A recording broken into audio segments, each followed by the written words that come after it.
สบายดีนาเด้อมื้อนี้เนาะจะพาทุกคนมาเบิ่งบรรยากาศการขึ้นเคียงของเด็กลาวท็อปของภาษาอังกฤษก็คือเป็นมือป้องกันบทเดี๋ยวเฮาไปเบิ่งว่าบรรยากาศการป้องกันบทของแต่ละคนนี่สิเป็นแนวใดไม่ว่าจะขึ้นเคียงจะถูกจัดการแนวใดจะถูกกรรมการจัดการแนวใดเดี๋ยวเฮาไปเบิ่งนำกันเลยเนาะโอเคเอาเดี๋ยวเฮาพากันไปเบิ่งอยู่ที่ท็อปฮอลล์เลยเนาะเพราะว่าอยู่ลาวท็อปนี่จะมีอยู่3ห้องสำหรับมือป้องกันบทห้องที่1ก็แม่นอยู่ห้อง Activity ห้องต่อไปแล้วแม่นห้องเลคเชอร์แล้วก็สุดท้ายแม่นท็อปฮอลล์เนาะซึ่งวันนี้แหละอยู่เทิงนี่แหละห้องนี้เลยเดี๋ยวขึ้นไปเบิ่งนำกันเลย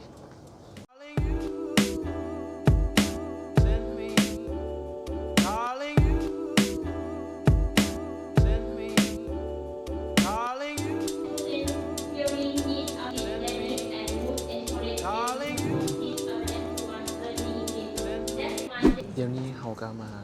ฮอดอยู่ที่ท็อปฮอลล์กันแล้วอีกจักหน่อยนาเป็นคนที่10ไปเบิ่งว่าคนที่10จะป้องกันบทนี้เป็นแนวใดเนาะแต่ว่าเดี๋ยวนี้นี่มันหนังท่ามูภูทับอิฐที่ขึ้นเว้าเดี๋ยวเราไปเบิ่งว่าถ้าฮอดยามที่นางขึ้นจะเป็นแนวใด A few moments later. Next, we have Mr. Sanakong.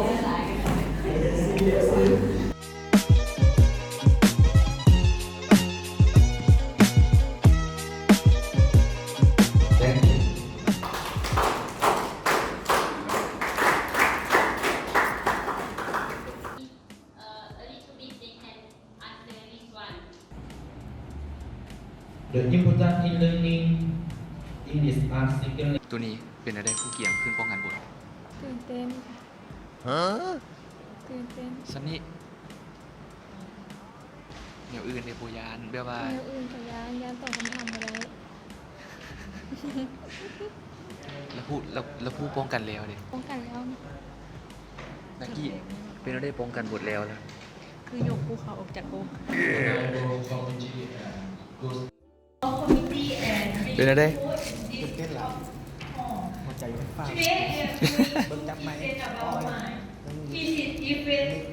เบิ้งจับแล้วจับ The ส่ง Sarachik is learning case of study and faculty of law and political science student. ดีเสร็จแล้วกับเปิดปล่อย เดี๋ยวเราไปเบิ่งอีกตึมซองห้องกันเลยเนาะว่าบรรยากาศสิเป็นอะไรเพราะว่าอีกตึมซองห้องนี่มันจะอยู่รูมเลคเชอร์กับแอคทิวิตี้รูมเนาะเอาไปเบิ่งกันเลยว่ามันสีเข้มข้นสำหรับซองห้อง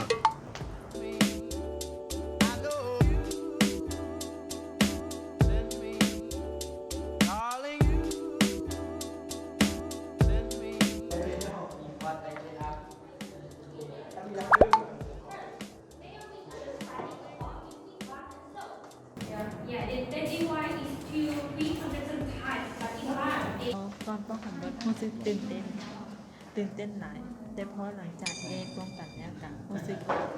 ดีที่ได้ผ่าน แล้วพูดนั่นเองเป็นอะไร รู้สึกเป็นอะไรตอนที่ป้องกันบทแล้วกัน มันคือสังคมรู้สึกแบบสังคมแรกคือก่อนจะขึ้นพิเศษหนึ่งเดือนเราจะตื่นเต้นโดนลายเป็นใกล้พิเศษแล้วถ้าเราซ้อมเวลามันก็เป็นเรื่องน่าเบื่อ แม่ ขึ้นโดนสิบเรากับเรื่องสิ่งอย่าง ผ่านไป แต่ ด้วย มัน ดี ผ่านไปได้เลยกะลงไปลงแค่นั้นเองสุดท้ายมาก็ต้องมาแบบจะมาปรับปรุงบทหน่อยนึงทีเพื่อจะได้ไปหอดอาชีพอาจารย์ ค่าเบิ่งวันต่อไปแล้วสิที่ต่อไปอยู่ พี่ต้องไปปฏิบัติอะไร เดี๋ยวเราไปเบิ่งห้องต่อไปกันเลยขี่ห้องต่อไปเนาะจะเป็นห้อง Activity Room This is the first time that I came here, that I have come here. เป็นอะไรเป็นอะไร When did you give the questionnaire to the participant? หากระป้องกันแล้วเนาะก็ท้ายเกือบท้ายแต่จิตใจถือว่ามีผ่านไปได้ด้วยดีน่าจะได้บีบวกน่าจะได้น่าขอบใจ เก่งแน่นอน น่าเขาจืดบ่ ต่อไปป ป้องกันบทแล้วก็พากันไป ไปป่วนห้องนั้นห้องนี้ต่อ เด็กเล่ร่อน Hello my name is Rasna say sorry อ่ะ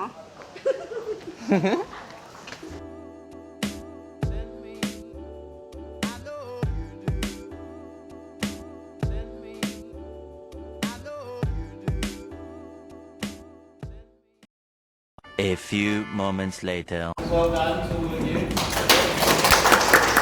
That's it. It's all done. It wasn't as bad as you thought it was going to be, was it? No. และนี่ก็คือบรรยากาศเนาะที่ว่าหลังจากที่ว่าป้องกันบทแล้ว เก็บกำลายเซ็นของครูอาจารย์แต่ช่วงนี้ก็คือช่วงที่อาจารย์หินฮอตที่สุด ก็คือนักเรียนข้อลายเซ็นเมื่อทุกคนเลย